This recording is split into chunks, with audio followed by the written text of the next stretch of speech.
Bapak Ibu Saudara, kita kali ini melanjutkan dulu studi kristalisasi. Masih kisah para rasul.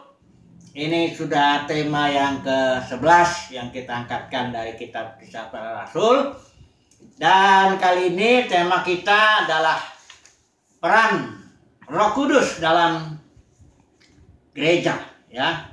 Ya, boleh dalam perkembangan gereja. Ini peran Roh Kudus maksudnya kita tidak bicara siapa Roh Kudus dalam arti Tritunggal atau yang lainnya, enggak. Kita bicara peranannya dia sebagai yang menghadirkan gereja di muka bumi ini, bahkan yang ya segala-galanya lah nanti kita melihat ya. Karena begini, dalam kisah para rasul, ya istilah roh yang menunjuk kepada Roh Kudus lah ya, sudah sekitar hampir 70 ya, 70 kali dalam kitab yang hanya 28 pasal ini.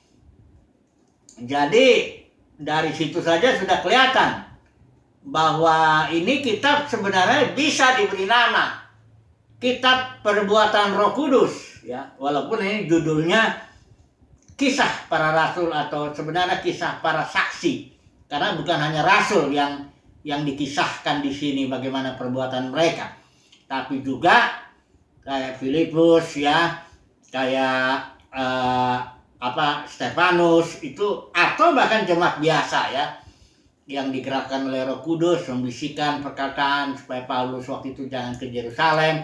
Jadi sebenarnya ini kisah para saksi, tapi bisa juga dibilang kisah perbuatan Roh Kudus karena begitu vital ya, begitu sentral ya peranan Roh Kudus. Kalau nggak ada Roh Kudus, udah pasti nggak ada gereja. Ya memang nggak ada gereja ya, tapi maksud saya kalau tidak ada Roh Kudus maka peranannya ini udah semacam apa ya, kira-kira hanya organisasi. Kalau yang sekarang ini hanya organisasi keagamaan aja ya, nggak ada apa-apanya, nggak ada api Roh Kudus, nggak ada lagi lah, life-nya nggak ada apa-apanya, matilah bisa dibilang begitu ya.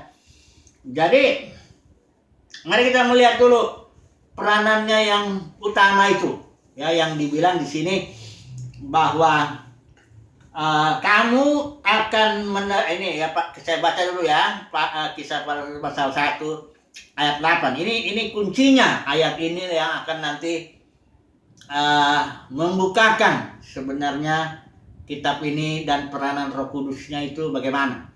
Di sini dibilang kisah pasal 1 ayat 8, tetapi kamu akan menerima kuasa. Ini dunamis, ini bisa diterjemahkan energi juga ya. Energi itu suatu kemampuan untuk melakukan usaha. Nah, apa usahanya itu? Ya, kalau kita lihat nanti bahwa usahanya itu memberitakan firman dengan berani. Ya. Jadi bukan mujizat dulu, ya, bukan karunia-karunia Roh Kudus, bahasa roh atau bukan dulu itu. Karena energi ini yang diberikan Roh Kudus kepada sekelompok orang percaya itu, energi ini memampukan sekelompok orang percaya itu menjadi saksi. Ya, mari kita lihat dulu kalimatnya.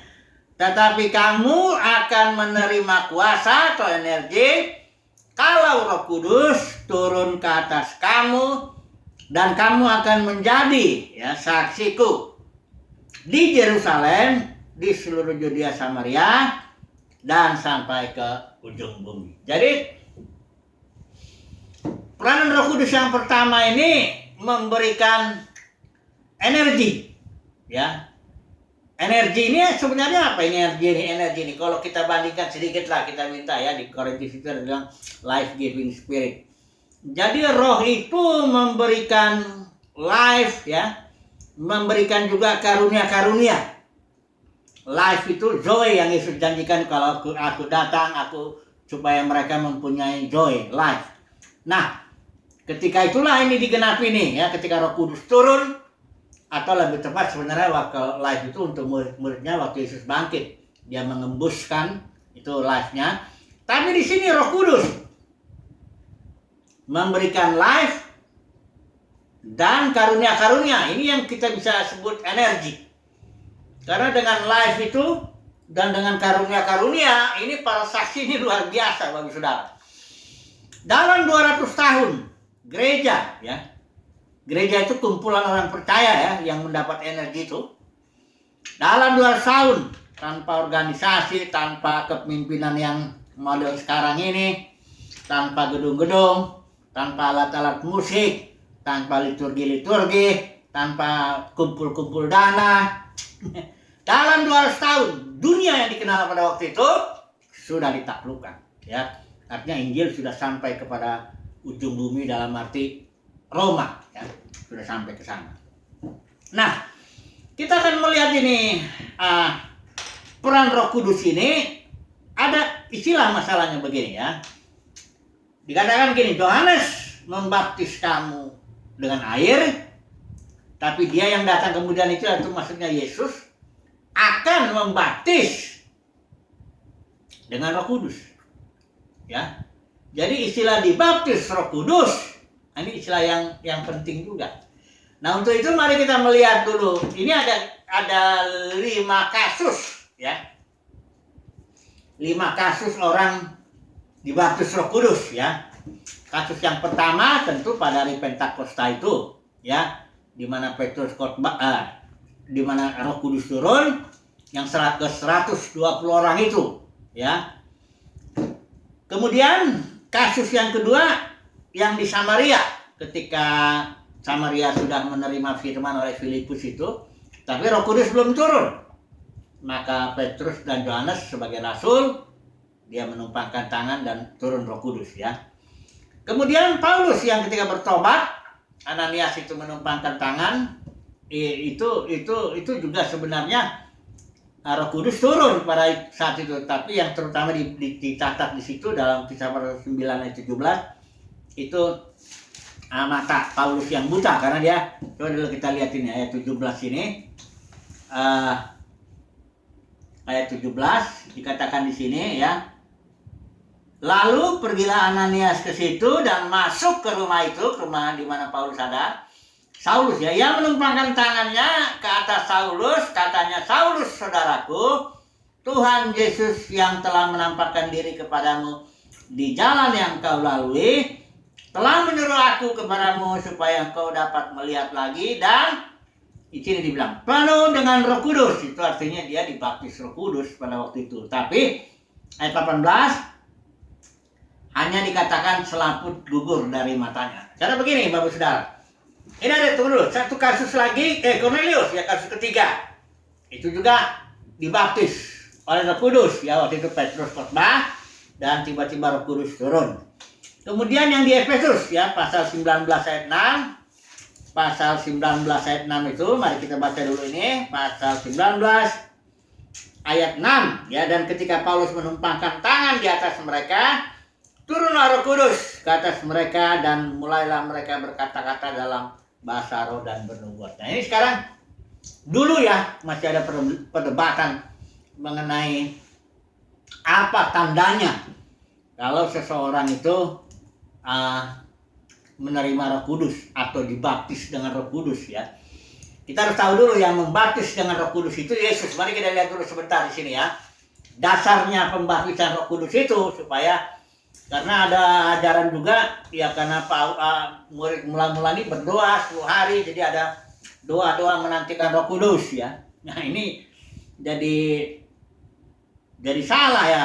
Kita lihat dulu bagaimana Yesus itu membaptis Roh Kudus. Apa dasarnya dia membaptis Roh Kudus? Mari kita melihat dulu khotbah Petrus ya. Khotbah Petrus ini di Kisah Para Rasul pasal 2 ya. Dikatakan di sini, Yesus inilah ya, ayat kedua, Yesus inilah yang dibangkitkan Allah, dan tentang hal itu kami semua adalah saksi. Dan sesudah ia ditinggikan oleh tangan kanan Allah dan menerima Roh Kudus yang dijanjikan itu, jadi ketika Yesus mati, Yesus bangkit, dia memberitakan dulu selama 40 hari bicara tentang kerajaan sorga kepada murid-murid. Setelah itu dia naik, duduk sebelah kanan berapa, dikatakan di sini, ditinggikan, dan Yesus menerima Roh Kudus di situ, ya, yang dijanjikan itu, ya, karena ini memang berkat Abraham ini Roh kalau sesuai dengan surat Galatia itu, kalau sudah lihat bahwa berkat Abraham itu adalah roh, ya, baik kepada orang Yahudi maupun kepada bangsa-bangsa lain adalah roh. Jadi ketika Yesus menerima Roh Kudus yang dijanjikan itu, maka dicurahkan Yesus itu apa yang kamu lihat dan dengar di sini. Jadi Yesuslah yang mencurahkan Roh Kudus, membaptisnya. Dasarnya apa? Menerima Roh Kudus. Di sini Petrus bilang, bertobatlah dan hendaklah kamu masing-masing memberi dirimu dibaptis dalam nama Yesus Kristus. Yang pertama itu dua yang diminta di sini. Bertobat, dibaptis, maka kamu akan mendapat pengampunan dosa dan menerima karunia Roh Kudus. Jadi ada dua yang dibilang Petrus itu. Bertobat, ya, dibaptis, pengampunan dosa, menerima Roh Kudus, ya. Langsung itu, ya. Jadi bertobat dibaptis ini sebenarnya boleh percayalah, ya, begitu. Tapi di sini dibilang juga orang-orang yang ditentukan menjadi percaya. Jadi memang di sini ada yang dikatakan di kitab Rasulnya, orang-orang yang ditentukan menjadi percaya, ditentukan dulu, ya, dipilih, ya. Aduh, saya tidak catat ini ayatnya dia. Itu Lukas mencatat ini dia, pasal 13 ayat yang ke-48. Saya baca ini dulu, ya. Mendengar itu bergembiralah semua orang yang tidak mengenal Allah dan mereka memuliakan firman Tuhan. Perhatikan ini. Dan semua orang yang ditentukan Allah untuk hidup yang kekal menjadi percaya. Jadi ditentukan dulu. Pilihan Tuhan berdasarkan kedaulatan Tuhan, maka orang itu percaya Yesus. Nah, ketika orang itu percaya Yesus, disitulah dia mendapat pengampunan dosa dan karunia Roh Kudus itu. Pencurahan, dibaptis oleh Roh, langsung itu, ya. Walaupun dalam pengalaman kadang jadi percaya dulu, baru beberapa lama, kayak saya pengalamannya begitu. Percaya dulu, ya, menerima Yesus sebagai Tuhan dan Juru Selamat, ya, melayani, tapi belum ada pengalaman baptisan Roh Kudus itu. Nah, saya ingat itu ketika saya sedang bersaksi itu ke tukang es waktu itu, saya ingat sekali. Bersaksi kepada tukang es, dan di situ saat itu Tuhan turun dengan kuasanya itu, saya merasakan apa, ya, ada sesuatu masuk dalam kehidupan saya, ya, dan setelah itu memang ada kebebasan, keberanian menyaksikan. Saya juga berbahasa roh, tapi saya menggunakannya dalam kehidupan pribadi, ya. Biasanya dulu saya awal tuh saya selalu pakai kalau tiap pagi, ya, 1 jam saya berbahasa roh dulu, baru berdoa, ya. Tapi sekarang dipakai kalau perlu saja, ya. Tapi selalu dalam, ya, kehidupan pribadi lah, ya, bukan untuk dalam pertemuan jemaat. Jadi begini, baptisan Roh Kudus itu dasarnya adalah seseorang percaya kepada Tuhan Yesus.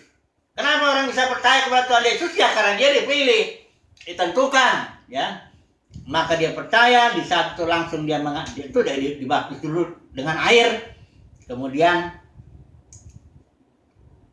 pengampunan dosa serta Roh Kudus, langsung menerima itu, ya.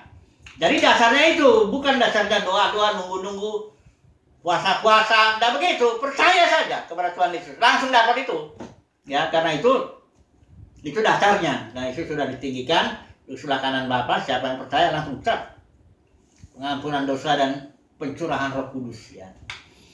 Nah, sekarang tandanya ini yang dulu ya jadi masalah, ya. Kalau orang-orang karismatik bilang tandanya pokoknya harus bahasa lidah. Kadang-kadang bahasa lidahnya pun nggak jelas bagaimana, ya, apa asli atau palsu dan sebagainya. Nah, kalau kita lihat di Kisah Para Rasul, ini ada 5 kasus setidaknya, ya. Pencurahan roh yang saya bilang tadi, Pentakosta, yang 120 orang itu, mereka tidak bahasa roh, tapi mereka berbahasa sedemikian bahasa yang dimengerti oleh orang-orang Yahudi yang di diaspora itu. Dari Parsia, Media, apa semuanya, ya. Jadi mereka berbahasa manusia. Hanya mereka sendiri nggak ngerti bahasa itu. Cuman bahasa itu dimengerti oleh orang-orang Yahudi yang tinggal di daerah-daerah tersebar itu, diaspora. Dia nggak berbahasa roh, nggak dibilang di sini bahasa roh. Nah ini yang pertama tandanya Pentakosta. Yang kedua di Samaria, nah ini memang di sini berbahasa roh dan bernubuat. Ini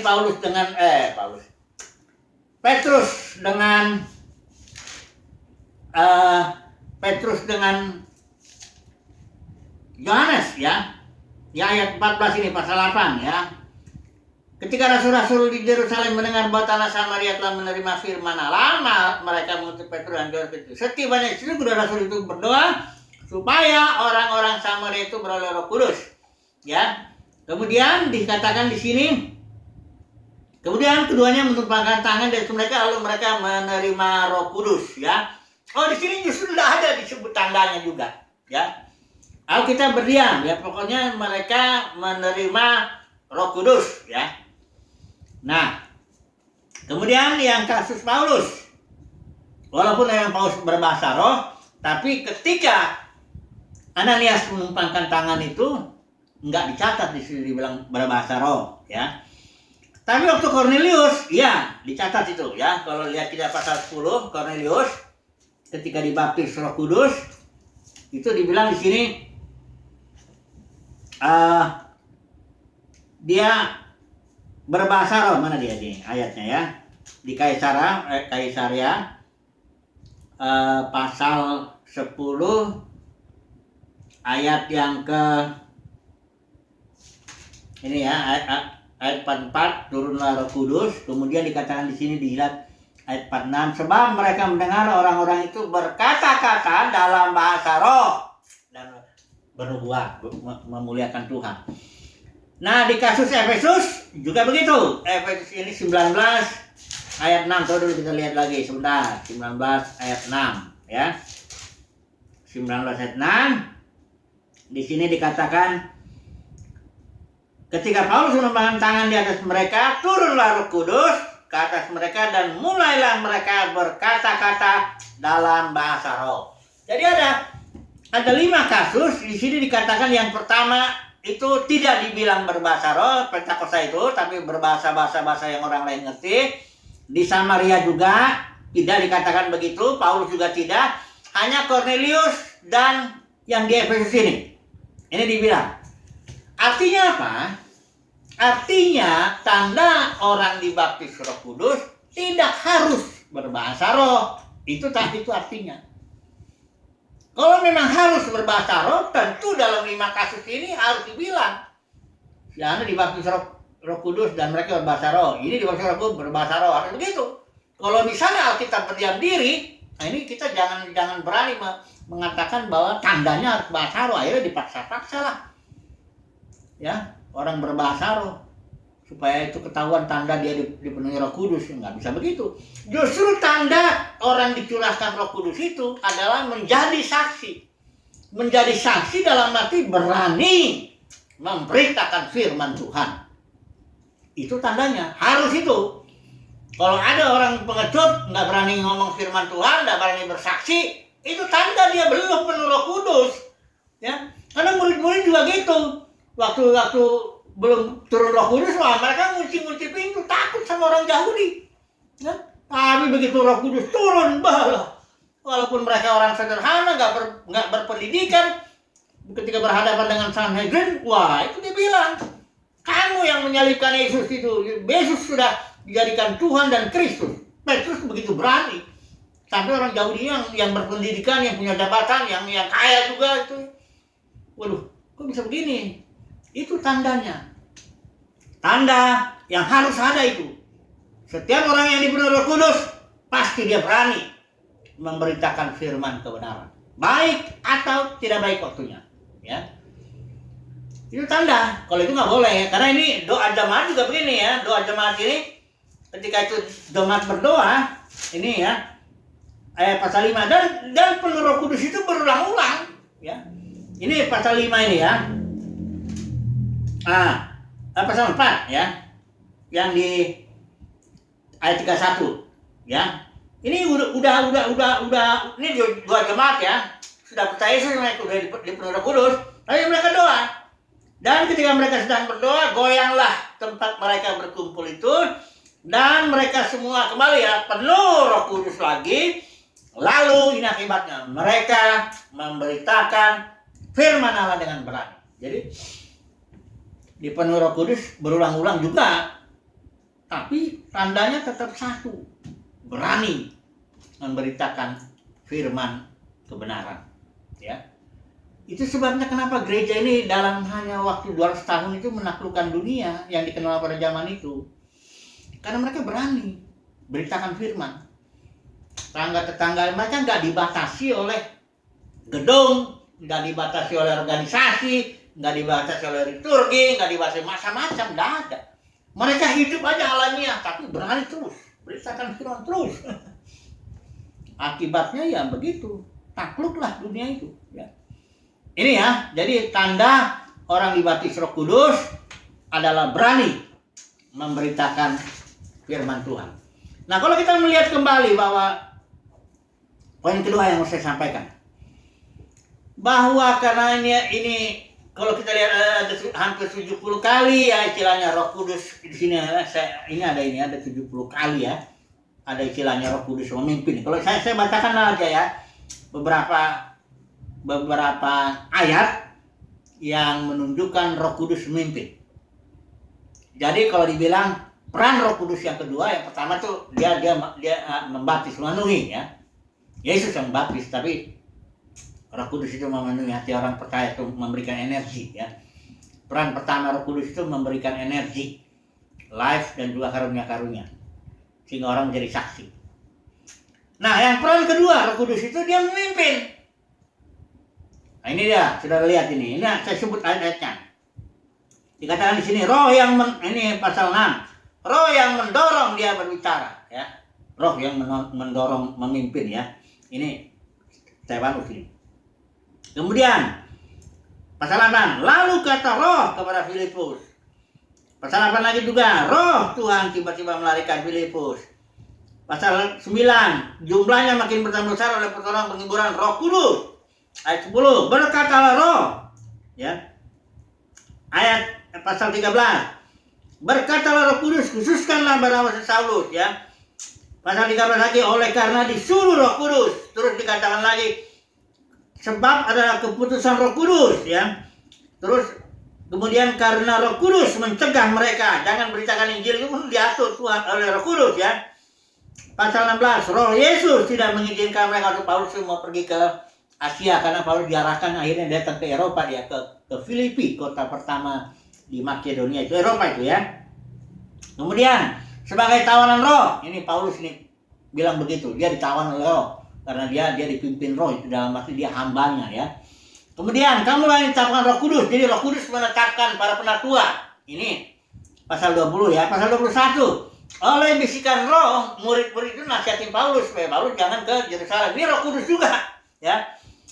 Jadi bisalah disimpulkan bahwa peran Roh Kudus yang kedua dalam kitab Kisah Para Rasul ini adalah memimpin, mengatur, ya, menentukan, memutuskan. Pendeknya dialah Roh Kudus itu, ya. Itu sebabnya saya bilang mereka luar biasa ya, menaklukkan dunia dalam 200 tahun itu. Nah, di pasal 20 ya, ini udah saya ulang-ulangin terus ini. Saya ulang sekali lagi di sini. Ini di sini Paulus ngomong ini sama para pemimpin penatua ya di Efesus ya, tapi dia bicara di Miletus. Jadi bilangnya begini ya. Jagalah seluruh kalangan karena kamu ditetapkan Roh Kudus menjadi penilik untuk menggembalakan jemaat Allah yang diperolehnya dengan darah anaknya sendiri. Nah, ayat yang berikut ayat 29 Paulus bilang, aku tahu bahwa sesudah aku pergi, serigala-serigala yang ganas akan masuk ke tengah-tengah kamu dan tidak akan menyayangkan kawanan itu. Bahkan dari antara kamu sendiri akan muncul beberapa orang dengan ajaran palsu. Di satu ajaran palsu, mereka berusaha menarik murid-murid dari jalan yang benar supaya mengikut mereka ya, artinya menarik murid-murid dari kepemimpinan Roh Kudus supaya masuk mengikuti kepemimpinan mereka ini. Jadi dengan tegas begini, ajaran palsu itu yang disebarkan oleh para pemimpin gereja ya pada waktu itu tujuannya supaya ditarik murid-murid dari jalan yang benar, dari jalan di mana mereka dipimpin Roh Kudus, ditarik sehingga mereka ini mengikuti kepemimpinan manusia itu, pemimpin manusia itu. Ya, saya sudah bilang itu, sudah menyebut itu, orang pertama yang mengajarkan itu hierarki itu, yang membuat kepemimpinan itu secara struktural itu Ignatius tahun 117 Masehi. Ini Ignatius orang hebat, dia masih martir di Roma. Tapi dialah yang membuat pemimpin itu diangkat ya, dan menggeser kepemimpinan Roh Kudus. Ini sebenarnya serigala ganas, tapi banyak orang nggak sadar ini. Sekarang ini kenapa gereja itu jadi pecah-pecah, jadi ribuan denominasi? Apa yang terjadi? Yang terjadi adalah para pemimpin meninggikan diri, menggeser kepemimpinan Roh Kudus, dia bangun kerajaan sendiri. Ya, itulah namanya denominasi. Denominasi itu kerajaan. Kerajaan Presbyterian, kerajaan Baptis, kerajaan yang kalau Pantekosta, bahkan kerajaan-kerajaan kecil itu, gembala sidangnya itu kerajaan itu. Karena itu gereja bukan gereja. Kerajaan milik gembala sidang itu. Ya. Semuanya dia yang ngatur kok, bukan Roh Kudus. Ya. Kalau ada orang mau melayani dalam satu organisasi, dalam satu denominasi, terus orang itu bilang, saya dipimpin roh, begini-gini. Dia bilang, apa kamu dipimpin roh? Jangan ngomong-ngomong dipimpin roh di sini. Ini sudah ada, kalau kamu nanti masuk dalam satu struktur, sudah ada job desk di situ. Sudah ada tahu, ada garis komando, kamu kesini bertanggung jawabnya. Kamu jam kantornya pun sudah jelas, dari jam 8 mungkin jam 4. Acara-acara sudah jelas, semua sudah jelas, program sudah ada. Apapun sudah ada, gajimu juga sudah ada.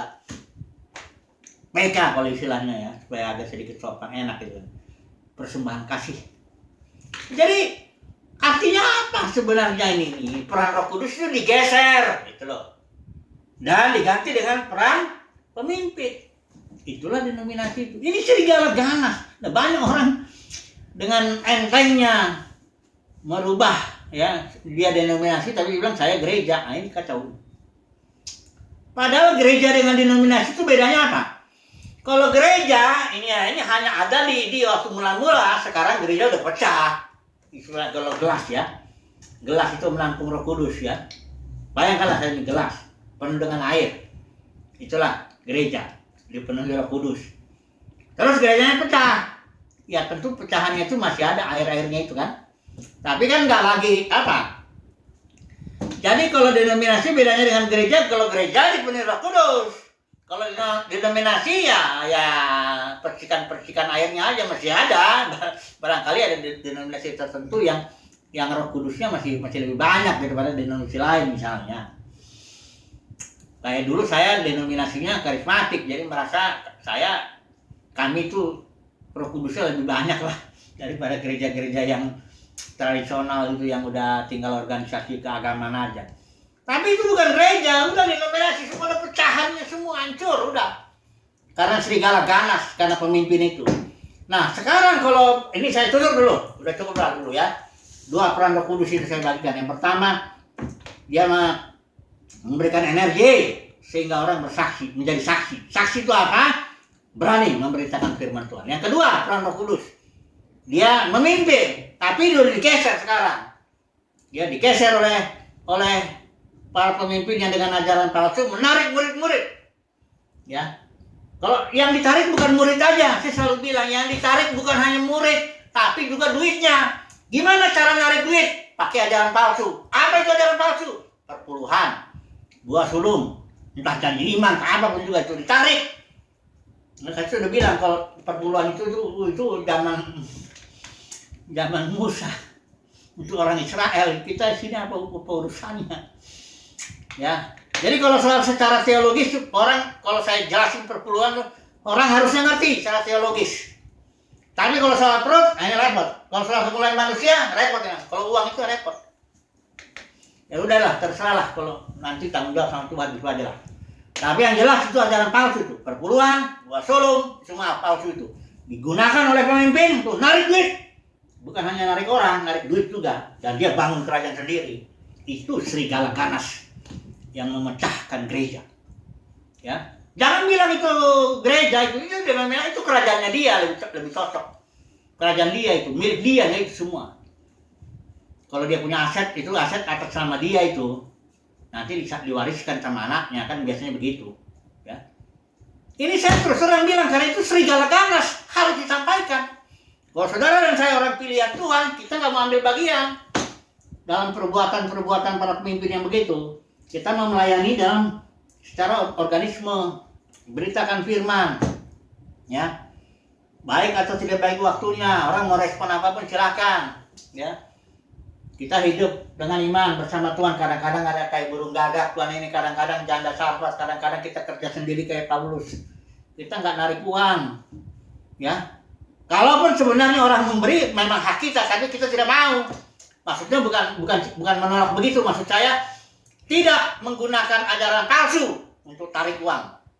Puluhan lah, buat suluh lama. Kita nggak membuat suatu hierarki. Ajaran Nikolaus, Bileam, dagang. Kita nggak dagang juga. Ada banyak pemimpin dagang, beritakan firman, cari duit, itu kan dagang. Dagang itu artinya apa? Menjual sesuatu dan mendapatkan untung, itu dagang.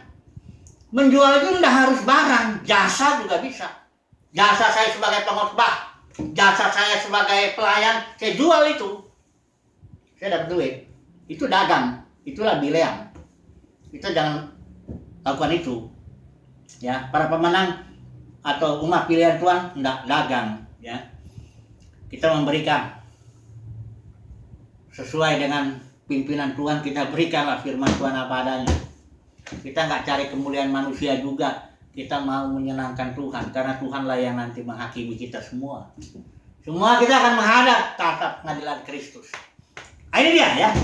Kesimpulannya jadi gitu, peran Roh Kudus 2. Menjadikan seorang menjadi saksi dengan memberikan energi. Kedua, memimpin. Semoga kita ini sebagai saksi dipimpin Roh Kudus.